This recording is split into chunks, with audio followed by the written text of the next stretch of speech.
Assalamualaikum dan salam sejahtera. Seperti yang cikgu janjikan, cikgu akan rakam jawapan ataupun perbincangan jawapan untuk semua tugasan.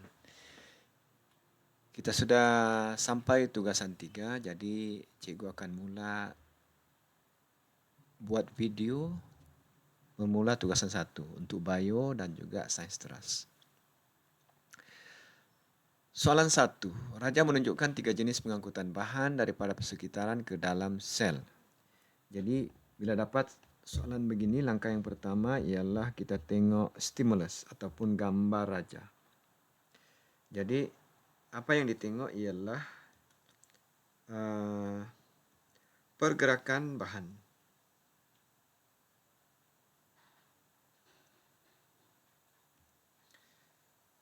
Kalau kita tengok P, bahan ini dari cair ke pekat. Cair ke pekat, maknanya dari sedikit ke banyak. Sementara yang dua ini dari pekat ke cair. Jadi otomatik ini pengangkutan aktif. Dan ini pengangkutan pasif. Dan pasif ini semua resapan lah. Tinggal lagi, oleh kerana ini melibatkan protein pembawa, maka dia resapan berbantu dan ini resapan ringkas. Jadi bila kita bagi alasan, kita dapat 1 markah. Okey, bila kita bagi jawapan dapat 1 markah, bila bagi alasan dapat 1 markah. Jadi di sini ada 2 kemungkinan alasan, iaitu 1 kita gunakan tadi kecerunan kepekatan, yang kedua kalau kita perhatikan di gambar rajah ni kita dapat ada ATP, maknanya memerlukan tenaga. Resapan berbantu senang, boleh jadi protein liang ataupun protein pembawa. Katakanlah protein ini tidak ada lubang, tidak ada liang, maka kita panggilnya protein pembawa. Okey, seterusnya lukis sel darah merah seorang yang mengalami masalah di bawah. Ceret beret dengan terminum air laut.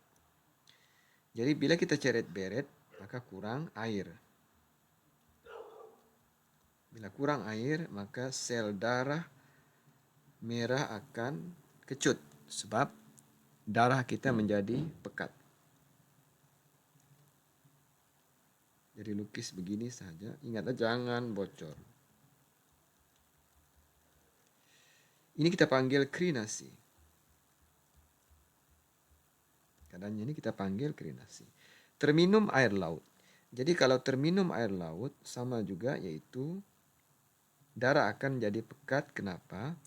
Air dari darah itu akan meresap masuk ke dalam sistem pencernaan untuk mencairkan garam dalam air laut. Jadi lukisannya sama.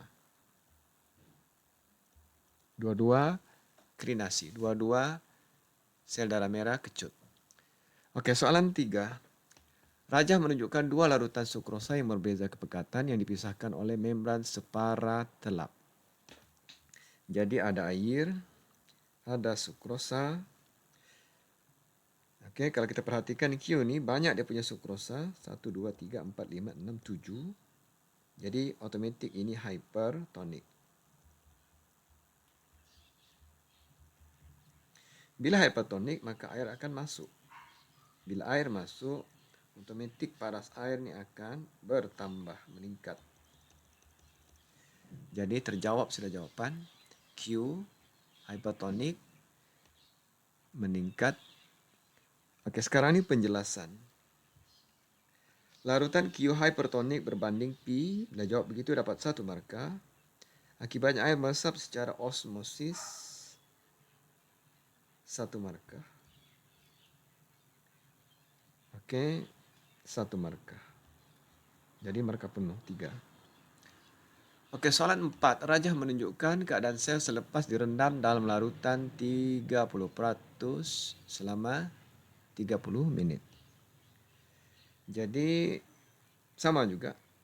Oleh kerana sitoplasma kecut, dia sama dengan ini. sel darah merah kecut. Jadi larutan sukrosa ini hypertonik.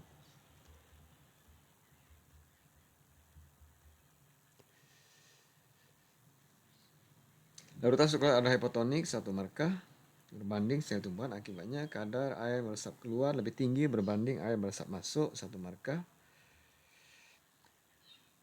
Akibatnya vakuol dan sitoplasma mengecut, sel dalam keadaan plasmolisis. Jadi kita dapat markah penuh. Next. Oke, pergerakan bahan. Oke, kalau pergerakan bahan ini aplikasi nih. Kita tengok sifat bahan dengan sifat struktur. Oke, kita tahu fosfolipid ini adalah hidrofobik.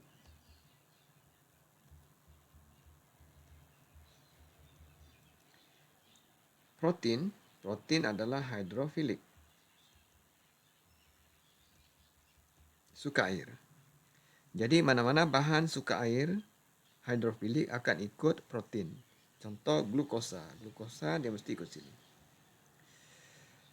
Oke, oksigen tak larut air, maka dia ikut fosfolipid. Garam kita tahu larut air dan kecil, ikut protein liang. Air boleh meresap melalui celah ini, tapi air paling banyak diangkut juga melalui protein liang. 5 markah.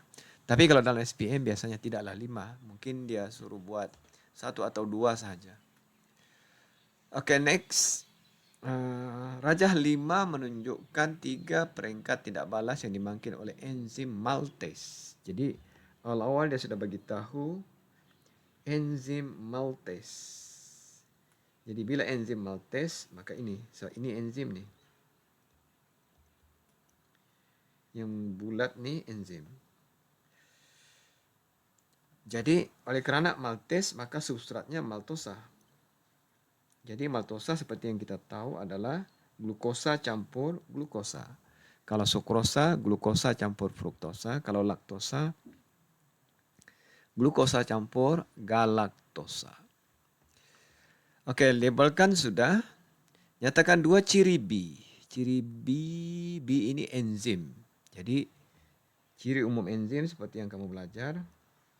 Oke, mana-mana 2 daripada 4. Kita ada sejenis protein globular 1, tidak berubah selepas tindak balas 1. Pemangkin tidak balas 1. Boleh ternyata asli 1. Jadi mana-mana 2. Apakah yang dibentuk pada peringkat 2? Peringkat 2 ini kita panggil kompleks enzim substrat. Bagaimana terbentuk? Jadi substrat itu sebenarnya bergabung dengan tapak aktif dan membentuk ikatan kimia. Melekat dia di situ. Oke, namakan model. Model seperti yang kita tahu ini kita panggil model kunci mangga. Berdasarkan raja di atas, apakah kesimpulan yang Anda boleh buat tentang tindak balas enzim? Jadi, kalau ikut gambar raja, kita nampak enzim sebelum dan selepas masih bentuknya.